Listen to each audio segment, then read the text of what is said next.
Planning Policy Commission. Because of the governor's proclamation, this will be held remotely. The commissioners already know how to use the chat box for their questions and comments, but if anybody wants to sign in, it's not on the committee that would like to make a comment, the information is on the website, so please do that. The first order of business right now is to take the roll. So if Kristen would take the roll.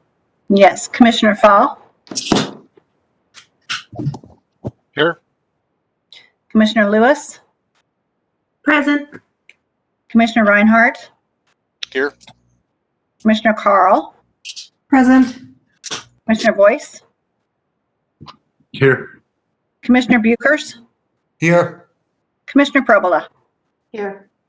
All present. Cool. I've noticed there are a few people from the from Issaquah, the people in charge. Could you introduce them from the city? Yes. Yes, we also have with us Keith Niven, who is the Community Planning and Development Director, Andrea Snyder, who is the Deputy City Administrator, and Doug Yormick, who is an Assistant Planner and host of this meeting, and Stephen Padua, who is our Senior Transportation Planner. Welcome to all of you. So the first thing on our agenda is approval for the minutes of September the 24th. Are there any comments or corrections for the minutes? Madam Chair, this is Commissioner Joy Lewis. I do have one correction to the minutes. Yes. On page 7, while our dutiful and wonderful Susan Lowe is fantastic at recording our minutes, I do have one correction that has my my comments in the affirmative rather than the negative. She said, quote, she said the language could be expanded to include all actions, and said the ordinance itself, wait, where am I? That she would like to see the language, oh, sorry, where, damn, I'm losing it. Never mind. I'm sorry. When I read it, I was thinking that it was saying something different, but now that I'm rereading it for the third time, I'm seeing that I think actually it may work. So sorry, everybody. So are there any comments, concerns, changes? Hearing none, the minutes are approved. So tonight our objective is to discuss the proposed amendments to Issaquah Comprehensive Plan and Zoning Map, and to continue the public hearing that was started on September the 4th. So with that, I'm going to ask Kristen to make a presentation on what we're going to discuss tonight.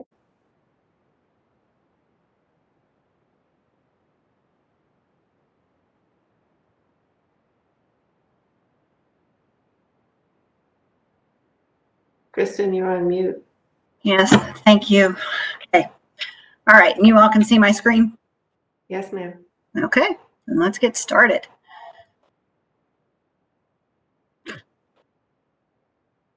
So, just a run through of our 2020 Comprehensive Plan Amendments and Zoning Map docket. We have amendments to the land use element, proposed redesignations and rezones to 4 parcels, amendments to the Old Town Subarea Plan, amendments to the capital facilities element, and to the transportation element, and I will run through each of these. Land use elements, starting with housing targets. We gained 623 units from 2019 to 2020. We now have 17,424 housing units in the city, and we're 99% toward meeting our target. So we only have 70 to go. So we should be there next year. So this doesn't include things yet like Gateway, which hasn't been completed, or Revel, which hasn't been completed. So we will hit our targets in 2021. I deleted the word permitted and changed the word issued to completed, because the understanding used to be that these numbers were based on permitted units, but I double checked with them this year and that is incorrect. They are completed units. Job targets, and this one's always a year behind. This also, all of these numbers come from the state, by the way. This one comes from the Employment Security Department. We added over 1,900 jobs in 2019. We are 53% of the way to our target, which means that we're right on track because we're about halfway through the time. May I ask that someone mute everyone mute, please. Thank you. The land use element, population and household projections. Again, these numbers come from the state, from the Office of Financial Management. We now have, as I mentioned, 17,424 housing units, which means that we have a population of 38,690. We're expected to have about 54, almost 55,000 by 2040. Those are our estimates. Capital facilities element. We are updating ordinance numbers and dates for impact fees that have been adopted since the last update. We're also updating our municipal facilities map. The map is being updated to include up at Providence Point, number 9, the elementary school and the high school, and then number 8, which is the middle school down in Tallis. We're also proposing to change the name from municipal facilities map to public facilities map because the state actually asks us to map publicly owned facilities, so not just those things owned by the cities. So that's why we're proposing to change it. We were also asked by the City Council last year to include an implementation table for the action program in the Old Town Subarea Plan. So we've done that. I'm only showing here, the complete thing is in your packet, but I'm only showing here the immediate actions. But if it's in black, it's been completed. If it is in red, it is either on hold or did not get passed, and we'll have to come back and readdress it. If it's green, it's either in project or in progress or ongoing. And anything white hasn't been started yet. That shows everything for the immediate actions, which are 2020 through 2021. I think 2019 through 2020. There we go, 2019 through 2020. You all have talked about this one. This is the council, the mobility master plan has been completed. And it came to you all in September. And all of the goals and policies from the mobility master plan are going to become our transportation element. So it is being replaced in whole. Again, this was included in your packet. And we can always talk about that if you all need to, if you all would like to. I've talked about everything that we didn't, and I just ran through everything that we did not talk about last time. The other 3 things that we are looking at are the proposed redesignations and rezones. The first being legacy landscaping, which is on the southwest corner of Newport Way and SR 900. The request is to change the land use designation from low density residential to mixed use and to change the zoning from single family suburban to mixed use. And the city is recommending moving forward with this one. Another one is for 2 parcels where the existing CenturyLink site use would relocate. The existing land use designation is community facilities. The proposed land use designation is commercial. The existing zoning is community facilities, and the proposed is intensive commercial. And I should note that the smaller parcel is just about an acre, it's 0.99. The larger parcel is just over 6 acres, but only about 3 of those acres would be rezoned. And so it wouldn't really become effective until either permits were issued for either of these properties to start the projects, for this property or another property to start the project, or until the larger parcel has been, that also has to be subdivided. I'll go back to this. We are recommending approval of these 2. The Venama property is on the southwest corner of Black Nugget Road and Highlands Drive. The property owner has requested a land use designation change from low density residential to either retail or mixed use, and the zoning from single family estates to professional office or mixed use. And we are not recommending approval of this one primarily because it would be what we see as a spot zone, which means that the use that's being proposed, there are no other uses in the area around it that are like it. It's surrounded by single family and by community facilities and community facilities open space. And to do just this parcel would be a spot zone. So October, it would be the day that we would hope for a recommendation from the Planning Policy Commission. On November 10th, this would go to the City Council for a study session, and December, it's blocked, but I think it's December 7th. Go to City Council regular meeting for action. Yeah, December 7th. That is all I have. So if you have any questions, let me know. I have one. Yes. In the number of homes, housing units, we only have 70 really to make up. Once you meet that 70, which a couple places are not even included in that, is the city planning to go above that number?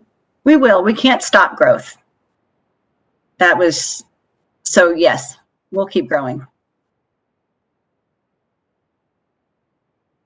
There is a question from Commissioner Carl. Yes, thank you, John. This is Janice Carl.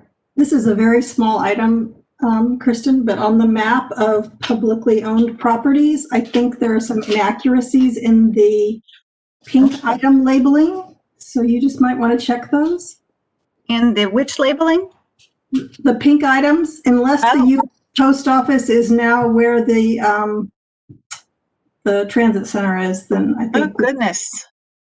Okay. Thank you for that. We will correct that before oh my goodness. Okay. I have a question from Commissioner Lewis.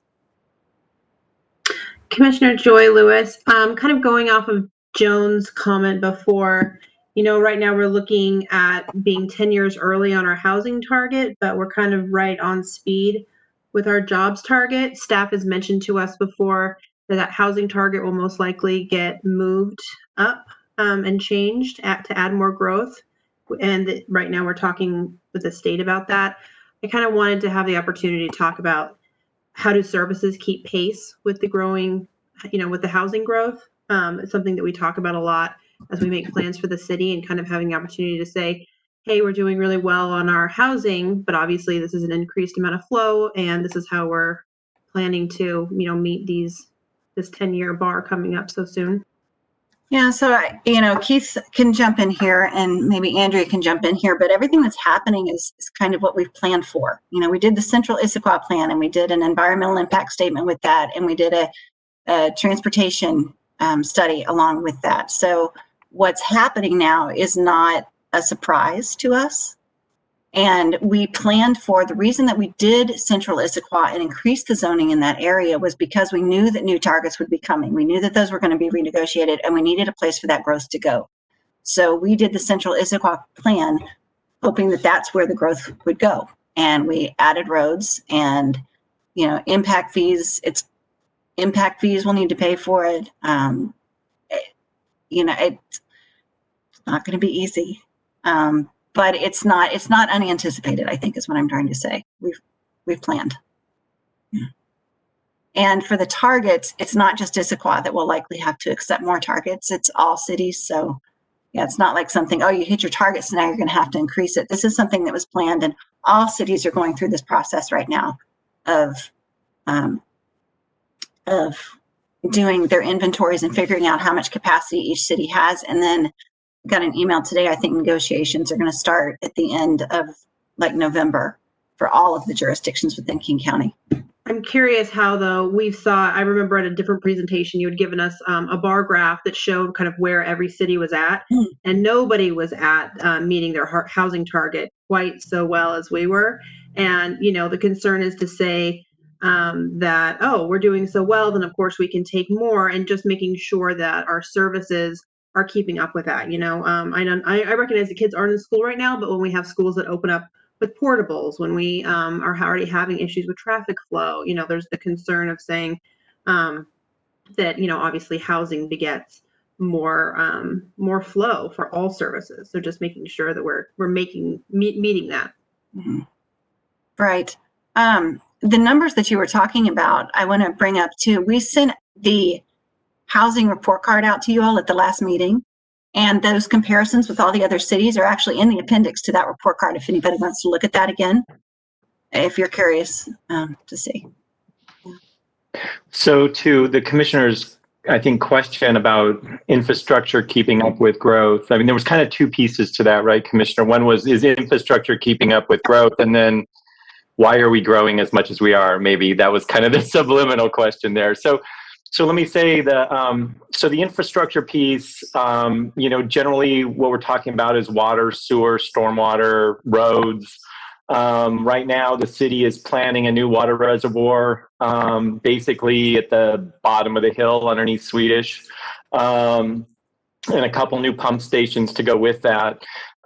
So there are infrastructure investments that are in the works. The city's also updating its stormwater master plan right now. And I know there's been some conversations about how to accommodate the additional impervious surface that might come with, redevelopment as we continue to grow out kind of the valley floor. And then there's the transportation piece. And the problem with the transportation piece is it is reliant upon the city building a number of improvements as well. So development can pay for the impacts of growth, and that's why we charge impact fees.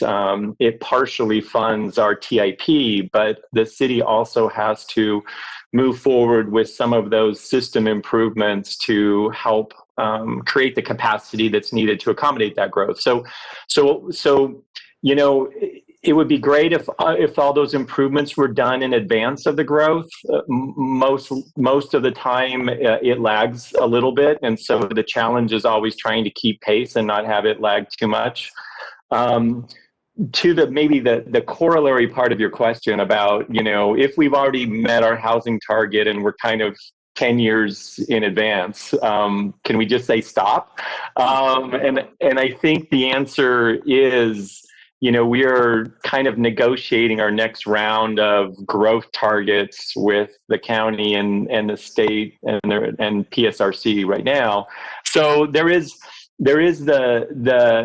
I think the hope that part of that conversation could include, if we've overshot our last growth target on housing, is there a way to maybe temper that a little bit in this next cycle and not just keep piling on, and so that I think will be part of the conversation the city wants to have as we start to look at those next targets.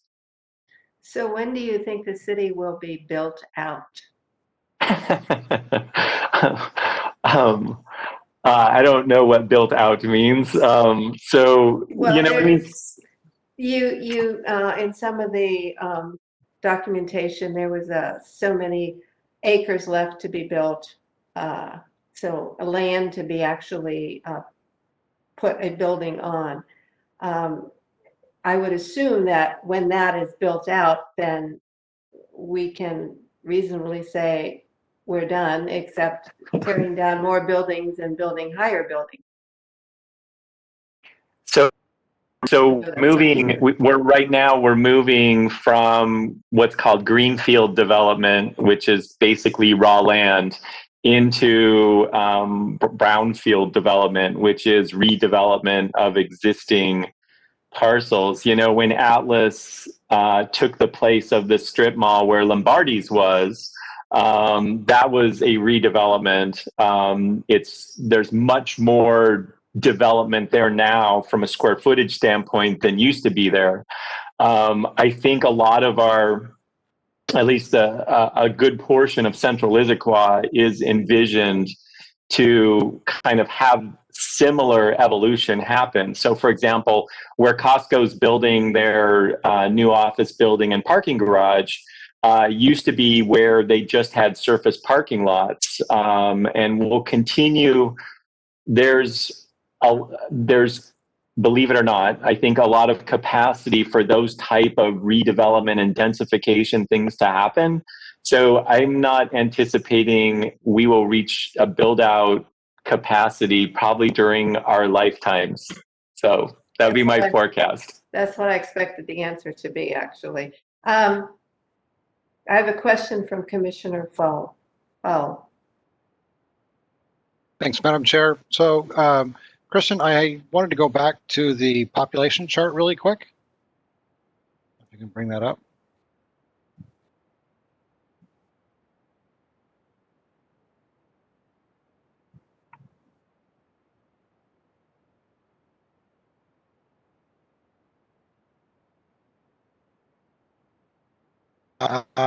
There was a different chart. No, that's it. Is that it? Wasn't there another chart that you had? No, that's it. That was it. Sorry. I'm trying to think.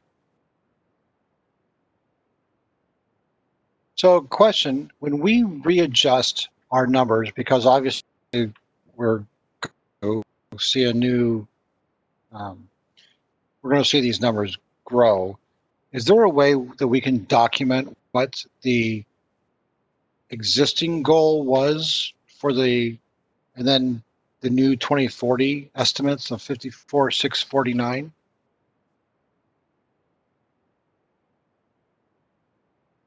Could you rephrase that question for me? Because I'm not sure. Let's go to real estate one, the slide before this one. Okay. I'll try rephrasing it here. Okay. So here we have units permitted, and Mhm. units need to hit the target. As we adjust our targets, can we document in new revisions of this document here, our new targets, and say what the old target used to be? Because the old target was what, 2035? We were supposed to be at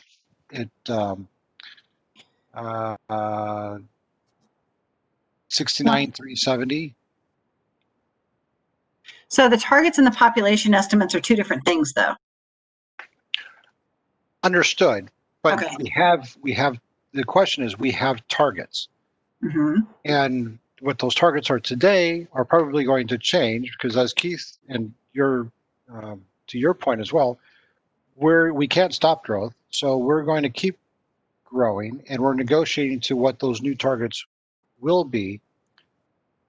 For instance, right now we have 2006 to 2031 housing targets was 5750. So we have been working on the assumption that that is the target we're working towards. Now that we're at 99% of that target, when we revise this chart to show the new negotiated numbers, whatever those may be, Mm-hmm. it would be nice to see the 2006, 2031 original housing targets when we make this when we revise this chart so that people have a reference point of what we were supposed to have at 2035 or at 2031 and what it is going to be or moving forward, because we're revising all that because we totally shot over our growth target. Does that Sure. make sense? Yes, we can do that. Otherwise we lose the benchmark and we don't realize how much we really are growing. Mm-hmm. And it's gone beyond our expectations, which, depending upon which camp you are in, Mm-hmm. I think having that information is really important for us to know. Okay. And for the community to know as well. And my next question is, does the community, we know this on PPC because we talk about this thing and rehash it through, but how much of our community really understands what our growth target is and what our growth targets could potentially be? Because these are significant changes to our population. And then my next question is, if our population, if go to the back to the next slide, the population. There, yeah. So if our population is at 38,700 now, and in 2040 we're expecting 54,649, is there a level of service we can expect from like our first responders and law enforcement? Because last time I inquired about this, I found out that we hadn't done an LOS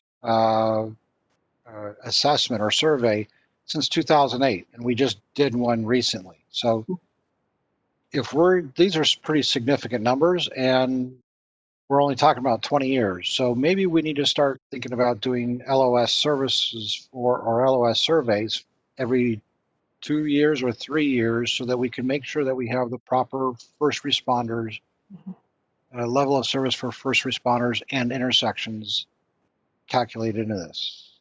So to answer your first question, I don't know what the population knows about targets, and I don't know if they know what it could mean to us.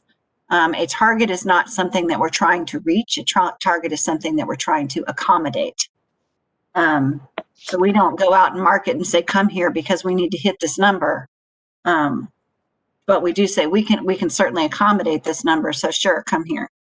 I have been asked by the mayor when we finally get our capacity numbers, our initial capacity numbers, before we start our negotiations, to go to the city council and talk with them about what our capacity is, what we think we're capable of doing, and sort of talk about the big picture so that people do understand, show where we think growth is going to go, so that people will have a better understanding of what's going on there.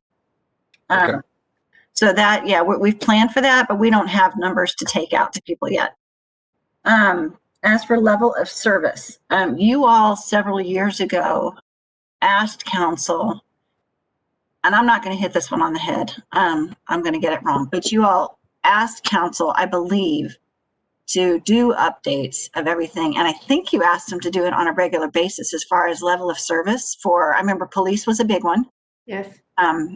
And I can't remember what they all are, but I think Keith will probably, or actually even Andrea may know better than I, if they have set dates that they update these things. But it is expected that the city has the capacity to serve our residents. That's what we're supposed to do. So I don't know, Andrea or Keith, if you have something to add there.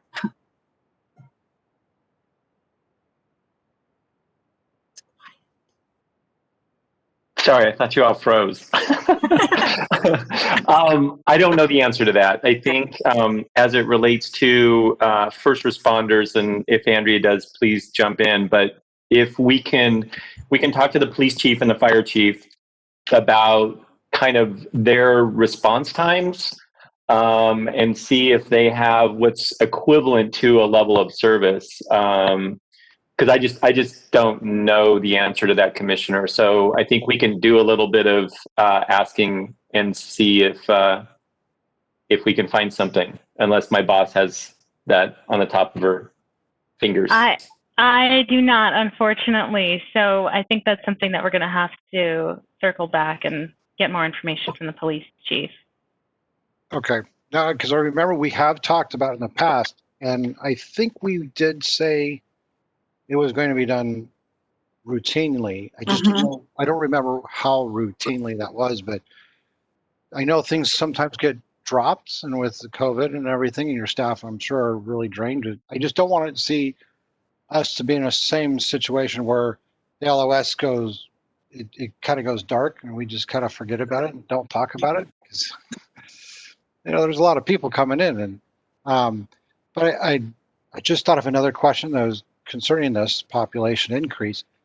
And how does this affect sewer? Because my sewer bill jumped quite a bit recently, and I'm not sure how our sewer system works in the city, but if we're going to go from 38 or almost 39,000 to 54,000, that's a pretty significant number of flushes. So how does that, what do you think is going to happen to our sewer process? I mean, however that thing works. Again, I may defer to Andrea Snyder, the deputy city administrator, but I think that our sewer plan has just gone or is going through an update. So the city is not a sewer manager. We like everybody else, we contract with King County, and all your sewer goes to Brightwater. So think about it in terms of like a tree. So the trunk of the tree is King County, and so they have pipe that runs through Issaquah, and as new development connects into that, it all then joins into the county system and works its way to the sewage treatment plant. The bills that we all enjoy getting related to our sewer is basically the bill from King County. And so there is some local charges associated with it, but a majority of it is basically the amount we pay to process our sewage before it's released into the environment. Is that helpful? What's that going to look like for the average resident of Issaquah? The reason why I'm bringing that up is because my intuition tells me that Issaquah residents pay some of the highest sewer fees in the state.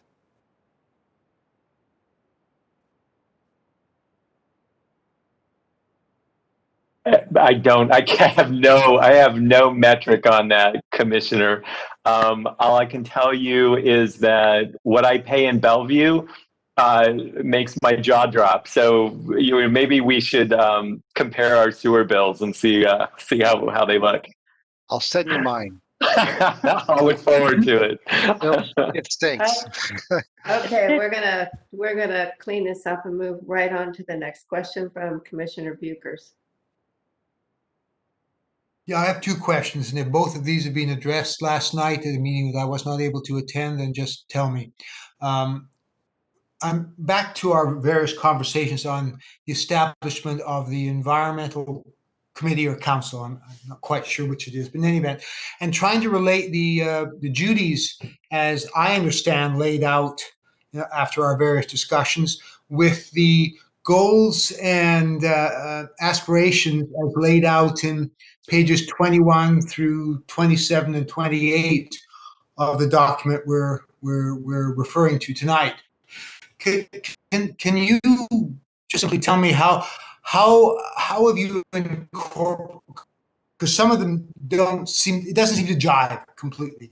So how are the two aspirations linked? Here we have the natural environment. We talk about climate control, et cetera, and the responsibilities of the committee or council that we've talked about, and there's not a one-to-one mapping. So that's question number one. I'm just trying to understand how they link if they're supposed to.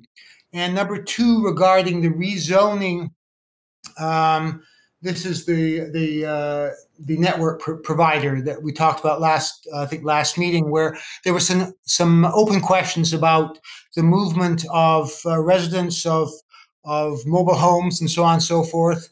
And there were some questions about just how many people are being impacted. And I quite frankly don't understand the entire deal. So I'm wondering if you have any updates, if you could lay out some more detail as to why you're recommending approval of that rezoning, I think it is. So those are two questions. Okay, I'm going to go to your second one first. The reason for the CenturyLink, we are working with CenturyLink to move their existing use, which is in the urban core zone and not really appropriate because it is not a high density use there, to an intensive commercial area where the use is much more appropriate.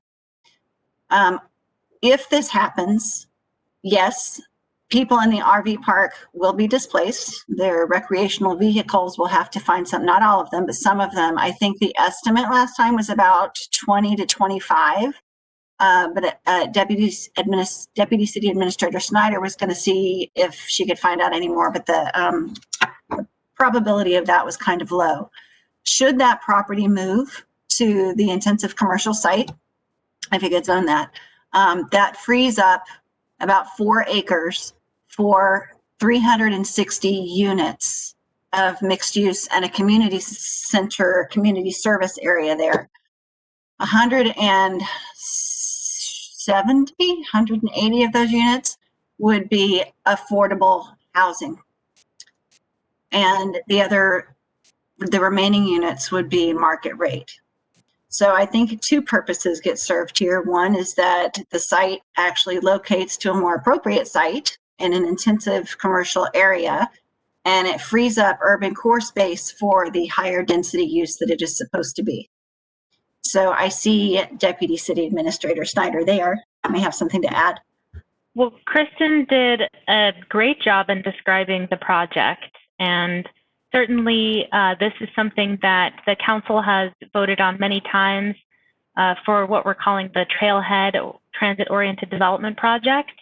And the goal here is to help us try to achieve some of our affordable housing goals for the community. And that's why we are taking an active role in this with our partners to try to spur some affordable housing development here. Kristen summarized it very well, 175 affordable housing units of various size and of various levels of affordability. And then with the remainder of the units being market rate. That's what would occur on the current CenturyLink site, but we need to find a place for CenturyLink to go. And where the RV park is today, it's city owned, it's appropriate in terms of the surrounding uses and intensive commercial. And it's a piece of land that the city has owned for a couple of decades now, with the idea that we would expand our maintenance facilities onto this property. Since then, we have acquired additional property in the area that's unsuitable for CenturyLink, but maybe suitable for other uses that the city has, and including some of our maintenance needs. And it's really our last chance to have this trailhead transit-oriented development project occur. It's really the last ability for us to do it. And so that's why the City Council has recommended for us to go into negotiations with CenturyLink over providing them this property. And we are in the middle of those negotiations now.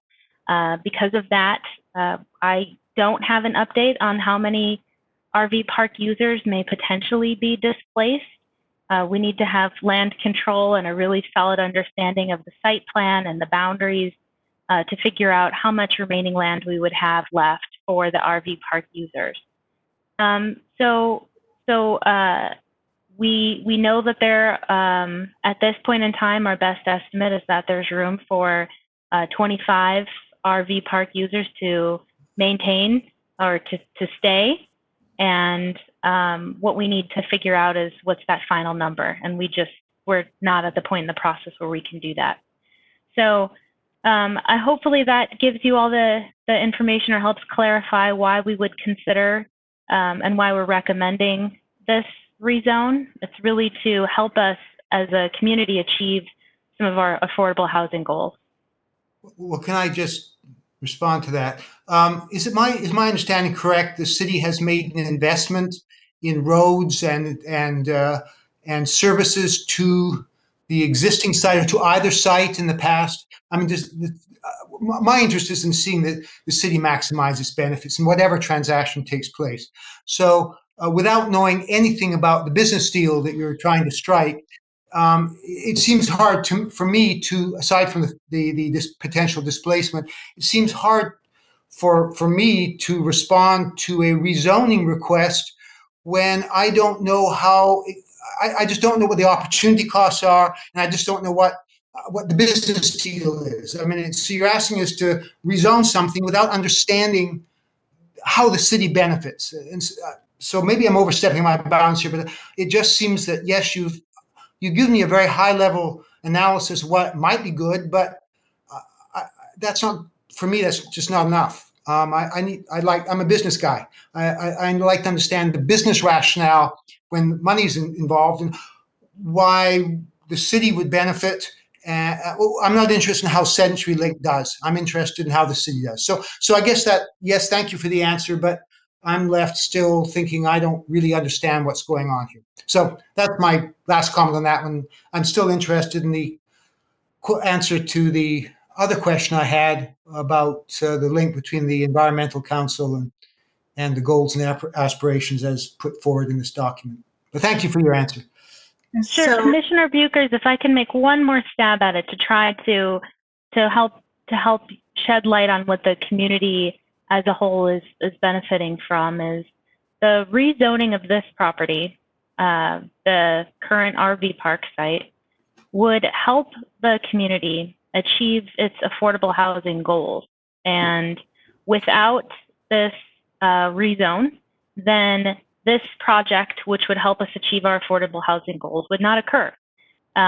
So that's I think very high level, the benefit as part of the other project. And I know that you, I think there's requirements, and Kristen, you can make a finer point on this and be more specific about what are the criteria that the commissioners must consider for a rezone. So without specifying those or reiterating those just at this point, talking about the other project, the other parcel on the other side of the city, we would be forming a development agreement with the developers of this housing project that would include additional low-income medical services. It would include a public plaza. It would include different improvements to the street, including the creation of a new street as outlined in the Central Issaquah Plan, as anticipated in the Central Issaquah Plan. So there's a lot of other development benefits and community benefits that would come with the Trailhead TOD project, in addition to the affordable housing. But again, those are benefits that are happening kind of across town, but I want to paint you that whole picture there. I know that there's these other criteria that you must consider for the rezone of this specific parcel that is the RV park. And if I can just pull that thread for a second, I think what is maybe confusing about this is that the city owns the property. And I think if you thought about it in terms of a privately owned RV park and a request to rezone it to intensive commercial, I think the whole conversation has changed, right? And so I don't think the commission should get confused in trying to assess whether the city should make this deal or not, because ultimately that's a decision for the city council. This is simply an evaluation on whether turning this from CFF to intensive commercial fits the criteria for the rezone. And as far as your other question, I was super confused. So maybe Kristen can take a stab at that one. Well, I was planning on it, except I think, Commissioner Buchers, that your question was, does the establishment of an environmental board meet the goals and policies outlined in the comprehensive plan and the land use element? Is that correct? Yeah, and that is correct. I'm reading through the various goals for goal A, B, C, various goals as put forward by the in this document, and trying to relate them to what we've discussed at various times over the last few weeks in terms of the establishment of the Environmental Council. And my question was really, should there be a one-to-one mapping? And if not, then fine. I just wanted, for example, we talked a lot. Commissioner Lewis, I think, brought up a number of times climate-related issues. That's one of the on page 23 or 24. It's specifically brought up in the document we're discussing tonight, whereas I'm not sure yet, because I haven't seen the final document, whether it's part of the dealing with climate-related issues as part of the responsibility of the Environmental Council. So it's really just trying to tie the two together, and maybe there's not supposed to be a link. That really was the question. Okay, so I'm just going to put it out there that the environmental board discussion is not part of tonight's discussion. And if it's not a track change in here, I included all of this just for context for you all, but I will let you know that yes, the environmental board, the establishment of an environmental board would be in line with the comprehensive plan goals and policies. Climate change is something they have talked about doing. One of the recommendations of the PPC last time was that the board be able to identify other environmental issues that they think are within their scope of work to discuss as part of their job as a board. So yes, I do think that they are in line. Thank you. You're welcome. There's a question from Commissioner Boyce. Thank you, fellow commissioners and staff.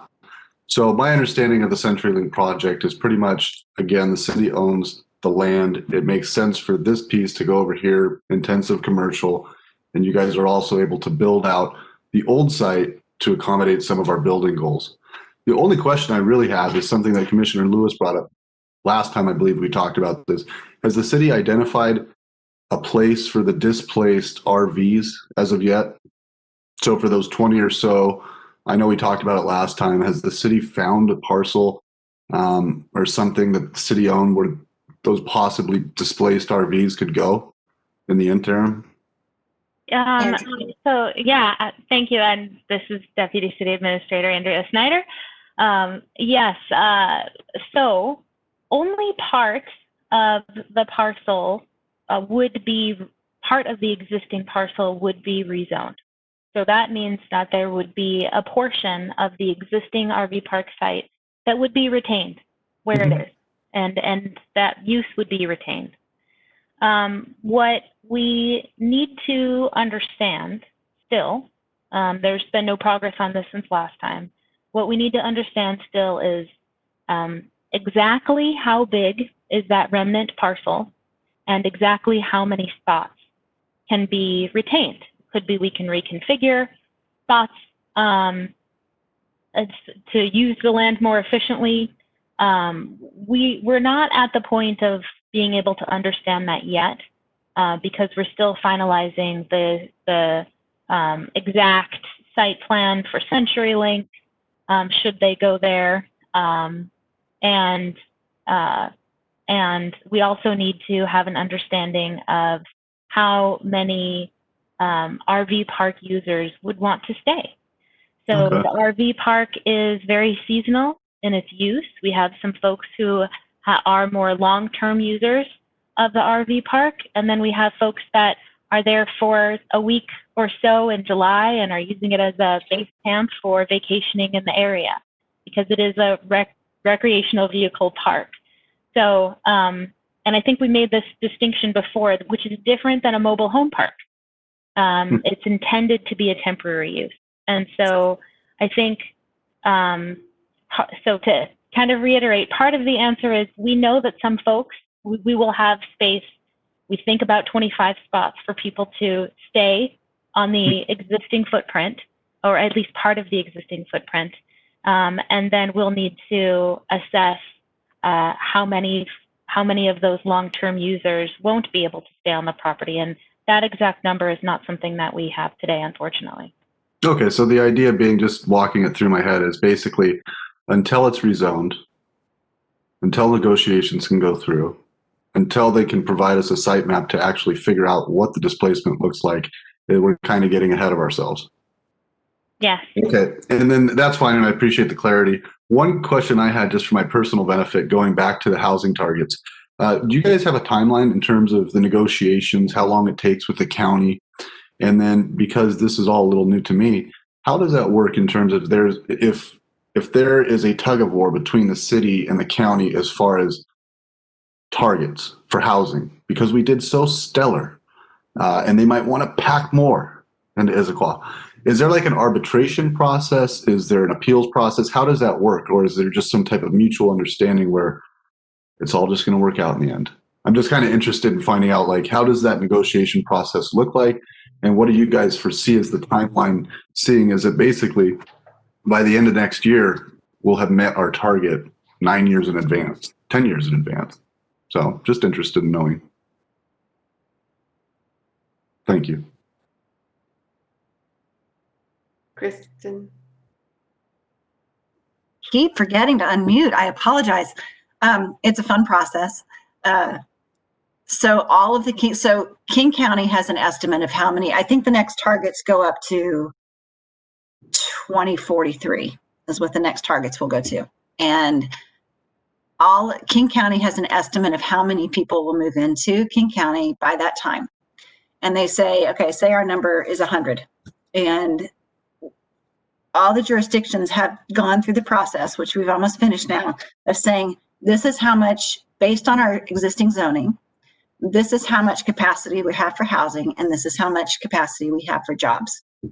And the county says, okay, well, we need to find places for all these different, for our estimates. And you say that you can hold this many, people or this many units, and you say you can hold this many, so that's where we're going to start. And we say, no. We say we can hold that many, but growth is slowing down, and there are reasons that we shouldn't take it's a negotiation that goes back and forth for a few months, and you go back to councils in between and say, this is where we are. And then you get back together and you meet again. And it takes a few months. We anticipate, they originally wanted it to be done by the end of 2020, but they're running about 3 months behind. So I would say end of first quarter 2021 would be my estimate for that. And I do think that Keith was right. And it was something I was going to mention, that I do think that we have grown so quickly. And it was because of, at the time, our development agreements. And we've grown so quickly that we may have some leeway to say, we need to slow it down a little bit here. We can't accept, as much as you'd like us to. Yeah. It's happened before. So does that answer your question? It does. Thank you. You're welcome. So I have a question from Commissioner Lewis. Thank you, Commissioner Joy Lewis. In this format, it's a little bit hard to have dialogue. So I actually, Keith ended up saying a little bit about what I was thinking. So in response to you, Commissioner Buchers, I think you have some really legitimate points, and I think that they get divided up to me into a couple different buckets. So one is looking at the criteria for the rezone we have in front of us, and one is to say, we know that staff, we know that we know the council are excited about this project, but maybe we see some things that are giving us some red flags or some things like that, that I think that after we go out of public comment, it may be worth having a discussion of saying, these are notes we'd like to pass along, so that when council has their study session, they have concrete things from all of us saying, these are things we'd like you to keep in mind. These are questions we may have or things like that. But to me, that's a discussion that we can all have to pass along, but it's a little bit separate from the criteria for rezone that's in front of us. And I kind of wanted to just separate that out. Keith kind of did a better job than me of saying that, but I do think that there's an opportunity for us to be all having a discussion later of putting forward our thoughts for the work study session that council will be having. But maybe doing that once we get through kind of the whole chunk of it or things like that would be kind of my suggestion for kind of adding that maybe a little bit later after public comments. I have another comment from Commissioner Fall. Hi, thanks, Madam Chair. This is Commissioner Ron Fall. Two questions here, or actually more like two comments. The first one is concerning the CenturyLink and the RV park, mostly the RV park. Have we thought about working with Preston? Because there's a lot of, I think, open space, maybe available real estate that would be able to house a RV park, maybe even larger than the one that we have here. And because it's so close to Issaquah, it wouldn't be a resource issue, considering that most of those people that are there are probably there for short-term workers or what have you. So that was kind of a suggestion, maybe a comment. The next question I had was more of or next comment I had was about the housing targets and the population. So I think this is important for the commission to get a kind of an idea. 2031 to 2040 is what our new target's going to be. That's 125% increase in the population. When you run the numbers right now, if based on our current population or current housing units, we have 2.22 people per unit. Now, if we take that same math and apply it to the new housing targets, that's going to create we're going to need 7,200 more units to accommodate the added increase in population.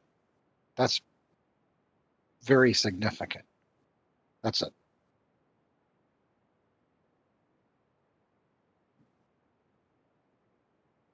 I don't have any other questions or comments in the chat box.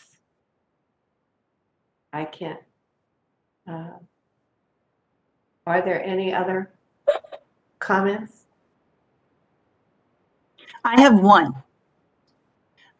Just really quickly, I promised Commissioner Provola at the last meeting that I would let you know Costco and the new buildings that they are putting up and how many employees that those will accommodate. This has to do with the jobs targets.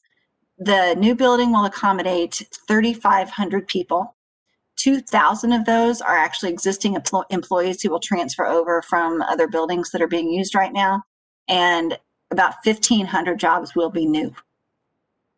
So just want to get that out there. Small clarification. Are they in the 2,000 that are being transferred over? Are they already in Issaquah, or are they in other buildings, or are they coming from other areas? They made it sound like they're in Issaquah.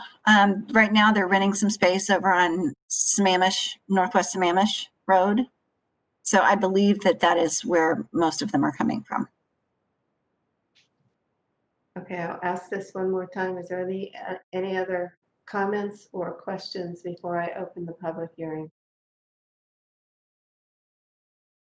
Hearing none, I will continue the public hearing that was initiated on September the 24th at 7:28 and ask Doug if there's anybody signed up to speak. Yes, we have one person signed up to speak, and we may have another member of the public who has called in. The first person on the list to speak is Geraldine Carey.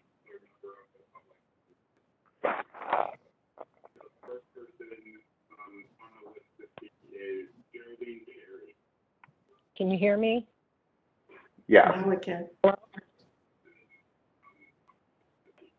I'm here. Can you hear me? Yes. Yeah. My name is Geraldine Carey, and my address is 955 17th Avenue, Northwest Issaquah. Excuse me, Miss Carey, I'm going to jump in real quick. Would you mind turning down your TV in the background or your computer, whatever it is that you have on? I am. I'm in the process. Okay. Okay. Thank you. Okay, so my address is 955 17th Avenue, Northwest Issaquah. I have been a resident in Issaquah for 42 years and more. I'm just kind of baffled when you talk about population growth and improvements to the city infrastructure. In my 42 years of being a resident, I have seen no new roads going east, west,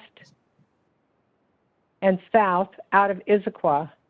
There is one road, which is the Highlands Drive, leaving I-90 that takes traffic north to the development.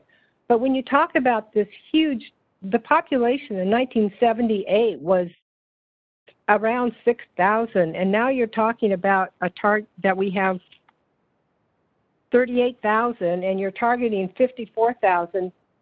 Where are the improvements? You keep saying developers are going to pay for improvements. I see in the last 42 years no money put towards the widening of roads, which really can't be widened because we live between 3 or 4 mountains. I don't understand why you keep, and why the state and the county is pushing for Issaquah to grow. I mean, it's been an issue for 42 years. The roadways that will become gridlock. When you go from 6,000 to 54,000, where are you anticipating these people are going to go? To work. And you talk about this new road if you put in the low-income unit. I mean, it's a road, but it goes where? It goes to 900. It goes to, it goes to Newport Way. It goes to Gilman. There aren't any new roads to accommodate all this traffic you keep talking about that will come with the population. So, I guess I'm kind of glad I'm going to be dead by the time you reach your county's growth management goals. I mean, we meet it every every time, and then they keep pushing more. I mean, when can you say no more? We can't do it. Give us, we have mountains. We're not flat. We're not like a city where you can just, have road after road made, because there just isn't the land that will accommodate new roads. So I, as a citizen, it breaks my heart to listen to the city talk about more population, more places to work. I mean, blows my mind. That's my comment. Thank you. Doug, is there anybody else that signed up to speak? Yes, we have, well, nobody else that signed up to speak, but we do have somebody who has called in, and I will call out some of their digits from their phone number. And the person is area code 206 and the last two digits of 55. Thank you. I'm just here to listen tonight. Thank you. So do we have anybody else? Gotta ask. Nobody else. Since there's nobody else, I'm gonna officially close the public hearing at 7:33 and open up the further discussion to the commission. Would anybody else like to make a comment? I think the goal is for us to approve the comp plan as written. So if there's anything that you would like to discuss, now's the time.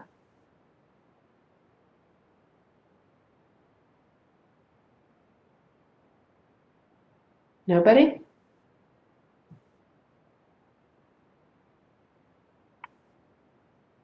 Okay, hearing nobody, then we need to vote to approve the comp plan as presented by the city, and Kristen will take the roll. I'm happy to do that, but before I do, did Commissioner Lewis have a comment? Looks like she might. Thank you, Commissioner. It just came up, okay. Commissioner Joy Lewis. So I want to say a big thank you to staff. You guys have been great about bringing this to us quite a bit. And so we've been able to exercise our thoughts and pour over this multiple times. Because of that, I feel pretty confident about this document, and I feel pretty good about passing it along as is. I do agree with Commissioner Buchers that I've had some thoughts, and I've expressed those to staff on multiple occasions, specifically about the Trailhead project. I do think that right now, as written, that it meets the criteria for the rezone, and I do think that it's appropriate for us to voice any thoughts that we have about the project. So if anybody else is feeling that way, I would encourage us to be able to pass along notes for the council study session about this. But I, at this point, am in agreement of passing this along as is, and would be happy to have that dialogue of comments to pass along with it if anyone else is in agreement with that. I know that it's hard to have a dialogue when we're all taking turns in single file, but I'll kind of volunteer for me the things that I've put forward to staff before, so this isn't going to be new for them to hear, that I'd like to have more transparency on the project right now for the public. I think it's important to know the numbers of land value that are being exchanged right now. And I think it's important to disclose as much as possible to the public right now. I also appreciate that some of the RV park will be in place, but it's my understanding that's about 2/3 of the RV park are planned to be lost.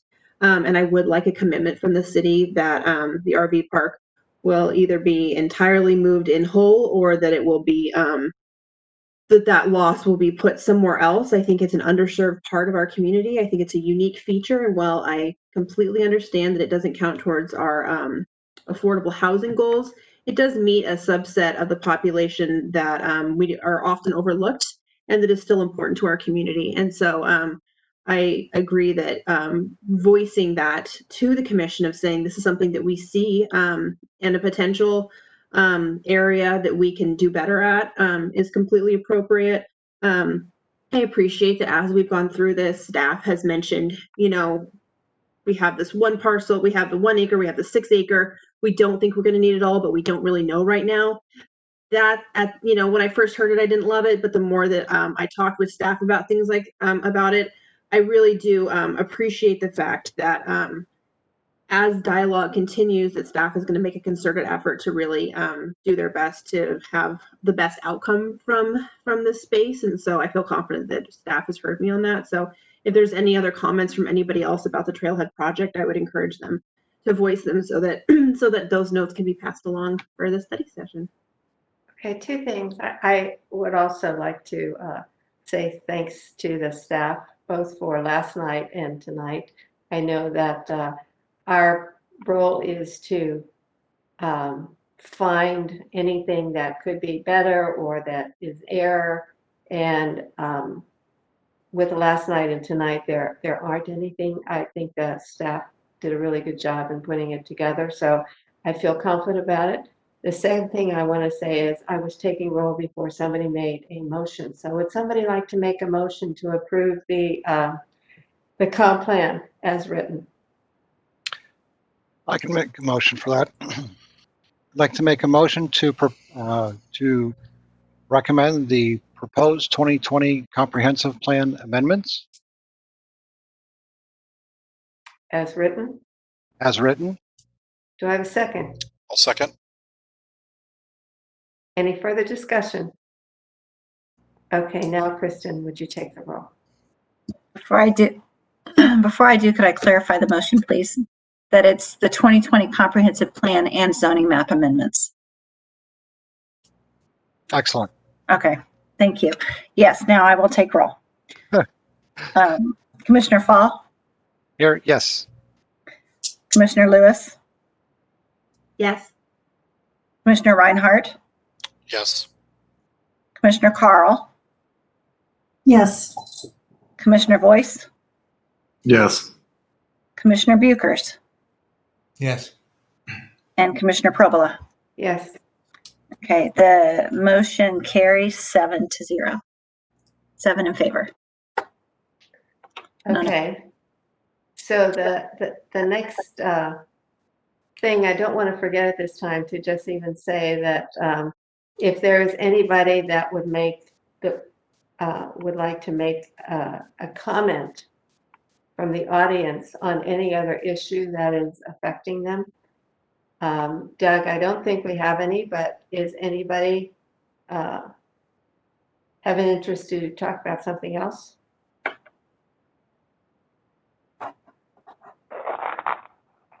We lost Geraldine. I don't know if she wants to say anything. And then the gentleman with the last digits of 55 who said he was just here to listen. Is there something that you would like to say? No, sir.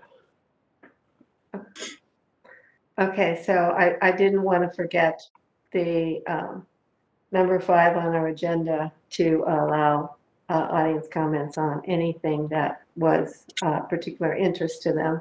So do you want to go, Kristen, do you want to go over the calendar? I do. So there's been one change. So on October 22nd, we have a public hearing on 16.35 regarding construction hours. On November 10th, we will be talking about the sign code. One of our city attorneys will come to talk about the Reed case and how that affects our sign code and just kind of do a refresher course for you all. And then on December 11th, sorry, I don't have the date right in front of me. But in December, first meeting in December, we will bring back the Old Town architectural standards for public hearing for you all. So that's all I have with the schedule. I do also want to, does anybody have any questions about that? Okay. I want to jump in rather than using chat real quick. I'm just going to jump in and say, to piggyback off Joan, last night's meeting was phenomenal. I love when we have joint committee discussions. I feel like so much information gets exchanged, and I think staff did a really great job with their presentation and really receiving a lot of those comments. And I wanted to make the suggestion, if our esteemed chair and if staff was amenable to invite the DC for when we see the next updated document, so that they have a chance to comment if they'd like when they see it. Absolutely, we can do that if the chair is okay with that. Absolutely. Okay, all right. I really appreciated the Development Commission last night. I mean, they were really fine-tuned into specifics that maybe the Planning Policy Commission not used to doing that, not being architects or developers, that we might have missed a lot of the things that they came up with. So they did a really good job. It was interesting to listen to how they interact with one another. There was something else going on. Anybody else have any comments? I do have one report. It breaks my heart that we are losing both Bill Reinhardt and Janice Carl. Janice will be with us hopefully through the end of her term, but we've also lost Randy Harrison. We are going to be we've now been included in the interim recruiting process. So if you all know of anybody who might be interested, direct them to the website, and there's a form there to fill out. It runs through, the applications will be accepted through October 30th, and then we will be doing interviews the second week in November. So if you know of anyone, please send them our way. So looking at the chat room, I'm assuming that Commissioner Lewis has made her comment, or does she have another comment? Commissioner Buchers, do you have a comment? My comment is to add to Commissioner Lewis's comment regarding the rezoning that we just approved, and to express my reservations, if you will, or my interest in receiving more information on the transaction at hand, including the potential movement of the residents of the mobile home park, plus the valuations of the land. In other words, to understand better the business transaction at hand as it develops. So those are my reservations, and I've expressed them before, but I'd like to reiterate them. So, Commissioner Boyce, do you have a comment? I'd just like to echo what my fellow commissioners have said and to thank city staff for the hard work they've put into this, bringing it before us multiple times. So while I understand that we're going to have reservations here and there, nothing's perfect.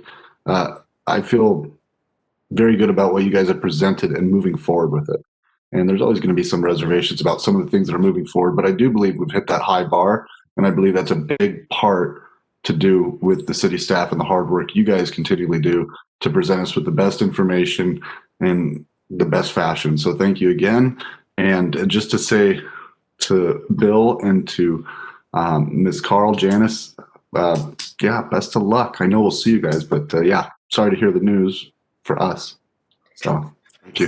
So it'll always be, we'll always be here to welcome you back when you decide that you can't get enough of us and want to come back. So we'll always open you with open arms. There is one last comment from Deputy City Administrator Snyder. Thank you, Chair Probola. I just wanted to extend my appreciation and gratitude to all the commission members.